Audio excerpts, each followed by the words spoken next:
welcome to CATA TV. Thank you. And I understand that you just completed a survey on litigation in the high-tech industry.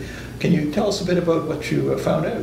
Well, there's some very interesting statistics that came out of it, John. We did the survey in December of 2007, and we got back quite a high number of responses. It was in the 90s in terms of the survey that came back. But what was more interesting was some of the data that came out of it.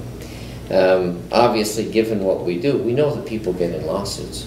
But what we discovered is out of the people who responded to this particular survey, over 67% had been engaged in more than one lawsuit in the last 3 years.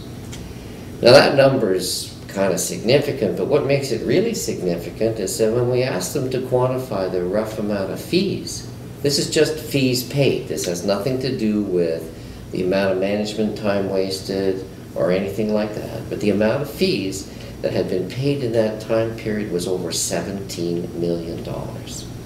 So pretty significant numbers, and I think, you know, we were really looking at this from the point of view of saying, is there a smarter or better way to do it?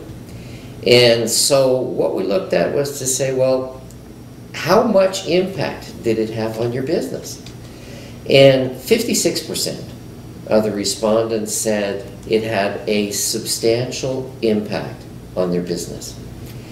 And then we thought, well, okay, when you translate that impact, how did it manifest itself? 80% of the people terminated their business relationship as a result of the lawsuit. Those are pretty significant numbers. Well, I think that's a major problem for the industry.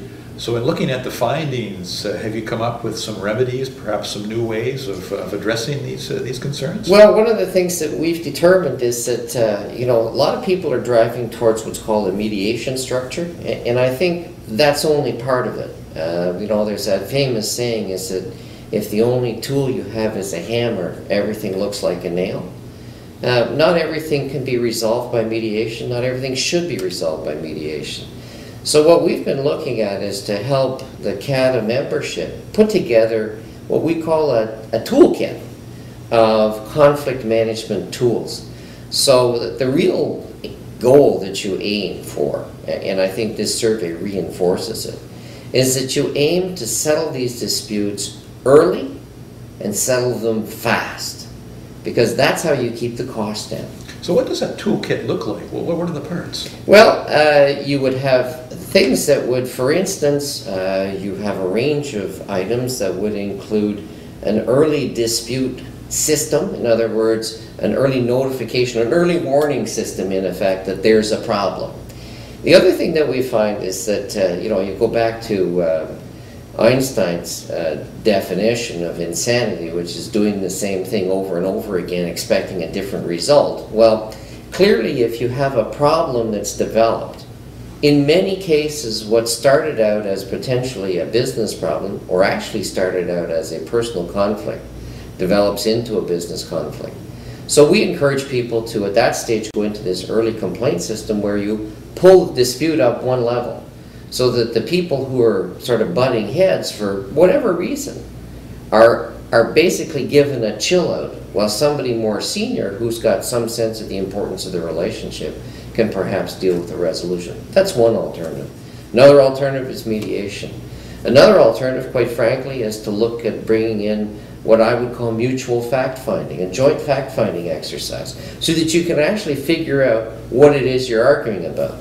Because one of the things we do know as lawyers is that as soon as somebody decides to pull a gun, everybody, you can hear the rifles sort of loading all around the room, right? As everybody brackets a chamber, you know, puts a bullet in the chamber, and away you go.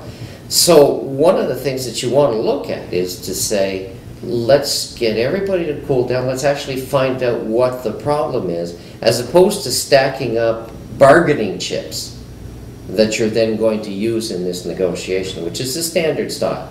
What you're really trying to do is to say, no, let's get to the problem quickly, let's solve the problem quickly before we have a chance to build up too much heat. And I understand that one of the ways you're going to try to create that transparency is the guide that you're developing. and I believe also you were looking at some type of a private online forum of best practices. Can you tell us about those tools? Yeah. What we've done, and you know, this is obviously in consultation with your people, is we've put together a guide which gives people some sense as to what these tools look like, how they can be used, what kind of circumstance they're in.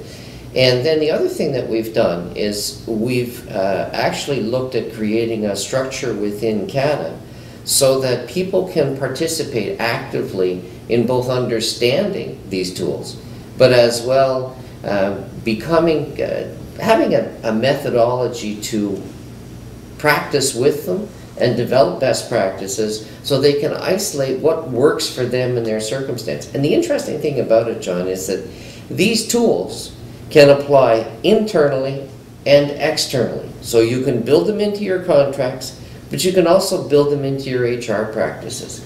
And you can actually build them into some of the ways you manage at the board. It's all designed not to say that everybody has to get along, because that's not the reality of life. What it does do, though, is it focuses on managing conflict in a positive way. Because conflict, in fact, is one of those things that engenders creativity. So positive management of conflict can create resolution, can create ideas. Some people are very uncomfortable articulating a position, and it comes out as conflictual, when in fact, all they're really looking for is a solution. What we're trying to do is to give you this basket of tools and then a forum in which you can exchange comments on that basket of tools and also learn how to use them. And to do that, we will be assembling, in fact, we've already got a preliminary list of some real leading people in terms of this area. And this is, I think, what will be a benefit, because realistically speaking, if 80% of the business relationships are terminated because of a lawsuit, in an economy the size of Canada, you're going to run out of business partners in a hell of a hurry with that kind of failure rate. Well, excellent initiative. You know, I think we've heard from Paul Labarge today the power of doing good survey work and quantifying a significant problem on litigation. We've heard some very interesting approaches, so the industry can look forward to a guidebook. It can help evolve its best practices, and in the end, I think that $17 million is going to get much, much smaller. Thank you, Paul. Thank you.